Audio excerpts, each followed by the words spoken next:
We've seen the shirts. We've heard the slogans. Pay us what you owe us. The players are fighting for a new collective bargaining agreement, demanding better salaries, better travel, and a bigger slice of the pie. And they absolutely deserve to get paid. But there is a very uncomfortable truth that nobody in the WNBA wants to say out loud. Those shirts shouldn't say, "Pay us what you owe us."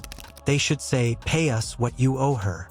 Because let's be real, the only reason there is a pie to even fight over right now is because Caitlin Clark baked it. The TV deals, the private jets, the expansion teams, it all traces back to one rookie from Iowa. And as we head into her second season, it is time the league stops pretending otherwise and starts protecting the Golden Goose. What is going on, everyone? Welcome back to the channel. Today we are talking about the reality of the WNBA economy and Caitlin Clark's undeniable impact on it. It was recently Caitlin's birthday, and while it was nice to see the league and her teammates show her some love, it also sparked a conversation about her true value. We are going to break down why the upcoming CBA negotiations are actually just the Caitlin Clark negotiations, and why the schedule release proves she is still the center of the universe. But first, if you appreciate real talk about women's basketball without the agendas, do me a huge favor. Smack that subscribe button, ring the bell, and drop a like on the video. Over 90% of you watch without subscribing, and it helps the channel massively. Alright, let's talk about the Caitlin economy. So, Caitlin turned 23 this week. Happy birthday to the face of the league. And interestingly, we saw a lot of love come her way from places that haven't always been the loudest in supporting her. The WNBA official account posted her, which shouldn't be news, but with how weirdly they've treated her marketing-wise, it kind of is news. But the most important thing I saw wasn't from the league office. It was from her teammates. We heard all year about jealousy in the locker room. We heard the narratives that her teammates resented the attention. But look at Aaliyah Boston's post. Look at Kelsey Mitchell's post. Happy birthday, Queen. Love you so much. The WNBA was posting about Caitlin Clark or not. They did post this message today, the social media account, happy birthday, Caitlin Clark Day. So you're going to see a lot of love thrown her way today, of course, as happens on birthdays, including from the WNBA. That always matters, of course. You know, here's Aaliyah Boston. My sister, happy birthday, Queen. I love you so much. Have the best day ever. This destroys that toxic narrative. The fever trio of Clark, Boston, and Mitchell isn't just good on paper.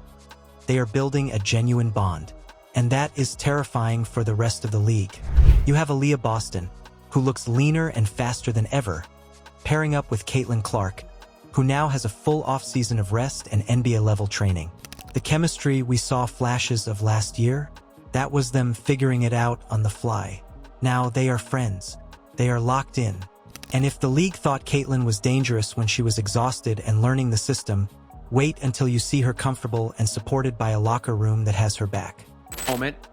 You know, it is worth stating that everything that's happened to this point, you know, she's at the center of being released amid CBA negotiations.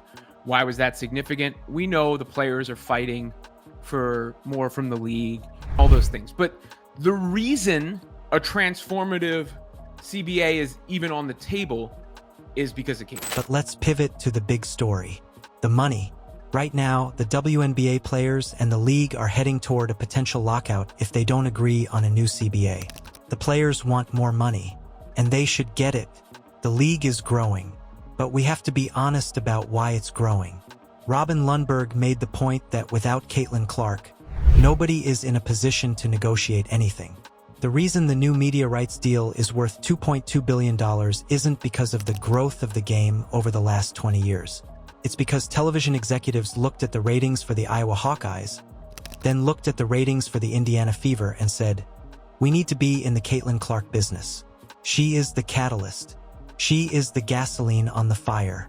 When players wear shirts saying, "Pay us," they are indirectly saying, "Thank you, Caitlin," because without the eyeballs she brought, ratings that beat NBA playoff games, attendance that moved games to NBA arenas, the leverage simply doesn't exist. Caitlin Clark is the rising tide lifting every single boat.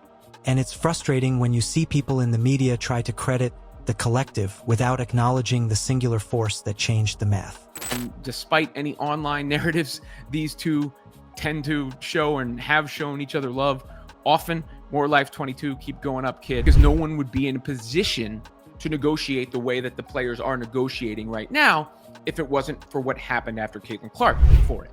You know, my stock line, you've all probably heard me say it, but the pay us what you owe us shirts could say pay us what you owe her. Yes, the legends built the foundation, but Caitlin Clark built the skyscraper on top of it. And if you need more proof, just look at the schedule and the storylines for next season. The WNBA released the schedule, and it's strategic. They know they need to keep the momentum going. And what is the common denominator in every major storyline? You want to talk about the rivalry with Angel Reese? That's a huge draw. Why? Because it's Caitlin Clark's rival. You want to talk about the upcoming draft with Paige Buchers potentially coming into the league? That's going to be massive. Why? Because we want to see her play Caitlin Clark. It doesn't matter who is on the other side of the court. Caitlin is the sun in the solar system. The other stars shine brighter because they are in her orbit. When the Indiana Fever come to town, ticket prices triple. When the Fever are on TV, viewership records shatter. She essentially turns 40 regular season games into 40 Super Bowls. It's not to say there weren't great players that came before, and there wasn't a lot of hard work that went into building the WNBA. Of course, there were decades of that. But the gasoline, the explosion, the supernova was Clark. WNBA sees the ratings go through the roof and the attendance go through the roof.